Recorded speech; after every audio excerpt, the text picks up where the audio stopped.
What is going on, guys? Welcome back to the Hannahcast YouTube channel, and today we're going to be talking about the Warner Brothers Discovery presentation from CinemaCon. Now, if you don't know what CinemaCon is, here you go. That's your explanation of CinemaCon. But regardless, let's get on to the business. Again, I was not there at CinemaCon, so I'm reading off of what, Variety said and what Discussing Film said, and I will be giving my personal opinions on this information. Apparently, it started off with a little montage of some, Warner Brothers films and some of their upcoming films. They also showed footage of Joker Folie à Deux, which is one of my most anticipated movies of next year. And apparently they said that Final Destination 6 is in the works. And Warner Brothers Discovery CEO David Zaslav said Warner Brothers is not really going to be doing straight-to-streaming movies anymore. They're only going to go straight to theaters, which, as much as I don't like David Zaslav, this is a rare win. There's no reason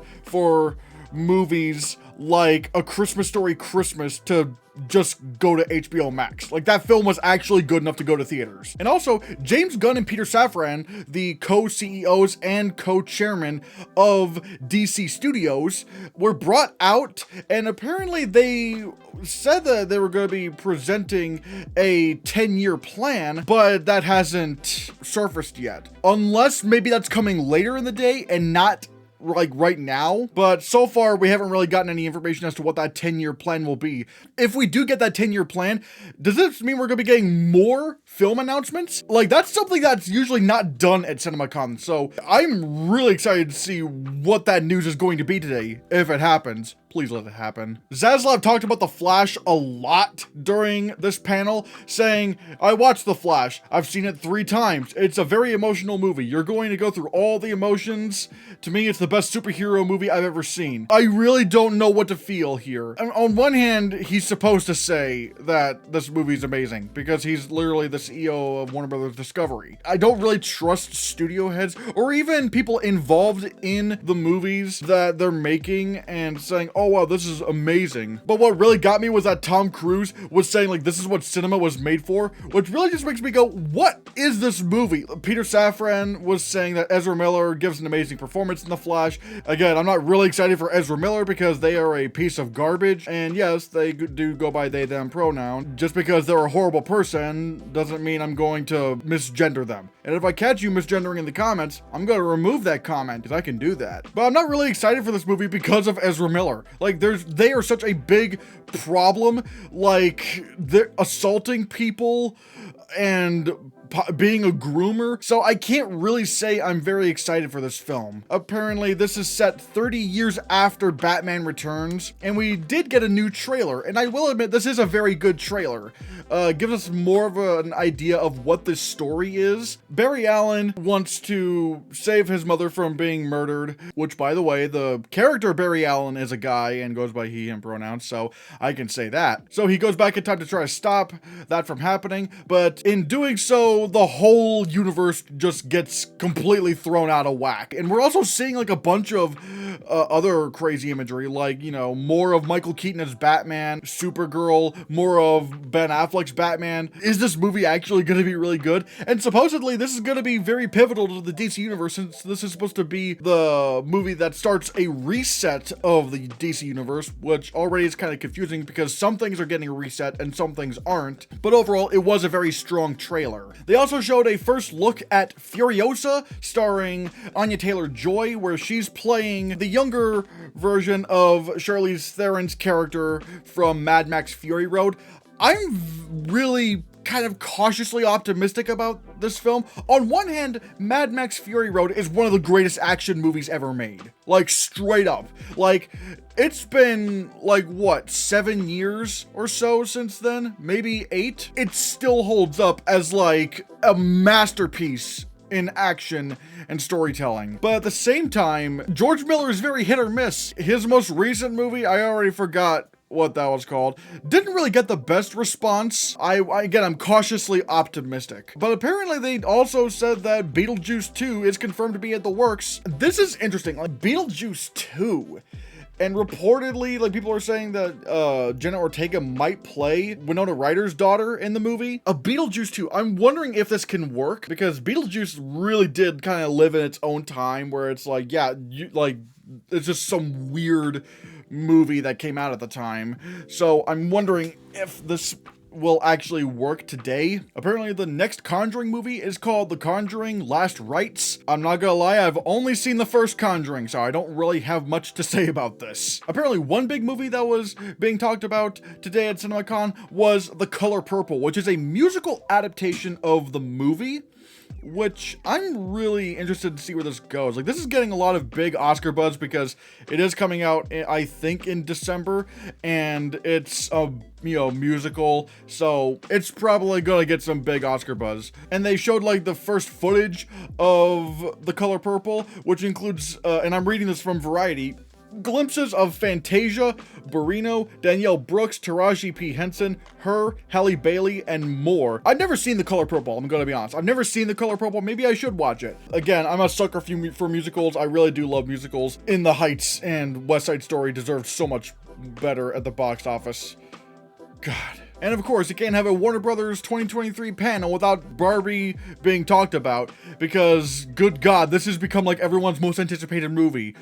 And I'm not gonna lie, I'm one of those people. Maybe not my most anticipated movie, but like Barbie is really high up there. And the fact that this is being directed by Greta Gerwig, who directed and wrote Lady Bird and Little Women. And if that wasn't good enough, then like the co-writer of this movie is Noah Baumbach, who wrote movies like The Fantastic Mr. Fox, and he also wrote and directed the Meyerowitz stories, New and Selected, and Marriage Story. This combo, it's a match made in heaven. I'm really freaking excited for this movie. And I gotta say, Ryan Gosling's quote here just like made me go, please give this guy an Oscar for playing Ken, because he said, up until this point, I only knew Ken from afar. I didn't know Ken from within. I doubted my Kenergy. I didn't see it, but Margot Robbie and Greta Gerwig conjured this out of me. Kenergy, please! And what's crazy, there are some whispers that this is actually Ryan Gosling's best performance, like, ever. And he's already been nominated for 2 Oscars. And reading from Variety, the new Barbie footage at CinemaCon includes Margot Robbie's Barbie waking up in a heart-shaped bed, Ryan Gosling's Ken busts out choreography, Barbie is horrified by developing flat feet instead of her perfectly arched heels, and Barbie visits Weird Barbie, played by Kate McKinnon. Because of course Kate McKinnon would play Weird Barbie. And CinemaCon apparently also showed off an extended exclusive trailer for Wonka. Again, I haven't seen because I'm not there. Timothée Chalamet's Wonka spins around a light pole, sort of like Singing in the Rain. Wonka makes people fly with his magical chocolate. Also, apparently Hugh Grant plays an Oompa Loompa. I really need to know what this looks like. But then we get to some garbage because they showed a new trailer for the Meg 2, The Trench. One of the things is described as a T-Rex gets eaten by a megalodon. This is really dumb and doesn't make any sense because T-Rex went extinct 66 million years ago with all the other non-avian dinosaurs. The first fossils of Megalodon date back to 23 million years ago. There's absolutely no way these two would have ever met. And people are gonna go, but Christian, it's a Megalodon munchy movie. What were you expecting? I don't know, something good. I really hate this stupid argument that people make where it's like, oh, why can't you just enjoy a movie? It's like, I would enjoy a movie if there was anything to enjoy. This just sounds like nonsense. The Lego movie was a stupid premise, and yet that was good. So like, what's like the Meg's excuse? If you were gonna do this ridiculous idea, then at least take it seriously and at least maybe do something kind of eerie with it, like Jaws, but bigger. But no, it's just Fast and Furious with a fucking shark, with, ironically enough, a guy who was from Fast and Furious. Warner Brothers also apparently showed some new footage of The Nun 2. Again, none of that made it really online, and again, I have not seen The Nun. Ooh, but now they're talking about Dune Part 2. This is my second most anticipated movie of the year, right behind Oppenheimer. Like, Dune was everything I was hoping it would be. This film was like an actual cinematic experience. Like, this is a film I could never watch at home. Like, I have to see it in a theater. I'm really stoked for this. This could be like my era's Lord of the Rings. Chani, which is Zendaya's character, is not just in dreams this time. Austin Butler's character in this film is described as an Olympic sword master mixed with a psychotic Mick Jagger, and apparently he's bald. Also, Paul Atreides rides a sandworm in this movie, which I'm really excited over, although apparently Timothée Chalamet said that the sandworm that he rides in the movie is completely practical. I call cap on this. There's no way it's entirely practical. Like, I could probably imagine a scenario where, like, during filming, they had like a practical part of the sandworm that he was riding on. That all had to have been replaced with CGI in post. Like, even the part that was real, because you gotta have consistency when you're doing effects, because just mixing the practical and the CGI like that for a character, or I guess a creature that's moving that fast in the sand, that would be really, really hard to do. So I don't really believe him when he says that the worm is practical. The film is also being described as an action-packed war movie, and Denis Villeneuve said that this film is the main course, which, oh my god, if the first Dune, which I already thought was like perfection, what are they gonna do with Dune Part 2? If this film is actually better, this may end up being one of the best film series ever, even though it's just 2 films. But maybe they might do a third one. I'm just hoping that. Also, this is a little bit of a cool behind the scenes thing that I love. Dune 2 is 100% shot with IMAX cameras, because I think like the last like narrative film to do that was Avengers Infinity War and Avengers Endgame. I could be wrong on that. And I'm talking about just like narrative films, not like documentaries or whatever. Also, apparently they showed a first look at Aquaman and the Lost Kingdom at CinemaCon, which includes what's his name, Black Manta, holding the Black Trident, which I don't read the comics, so I don't know what the Black Trident is. But yeah, I'm not gonna lie, I feel like Black Manta was a way more interesting villain in the first film than whatever Patrick Wilson's character was. I literally forgot that character completely. I'm just like, why didn't you have more Black Manta? Black Manta was like the best part of Aquaman. So I don't really get that. And apparently they showed another look at Blue Beetle. However, the star of the movie, and I hope I'm pronouncing his name right, Xolo Maridueña, said of the character Blue Beetle, "I think he's the only person to get powers and not want them."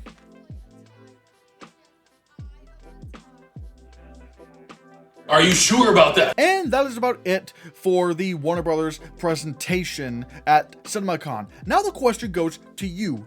What did you think of the announcements and what the trades were saying about the stuff over at Warner Brothers right now? Let me know in the comments below what you think. And while you're at it, consider hitting that subscribe button, because if you don't subscribe, you might just get eaten by a megalodon.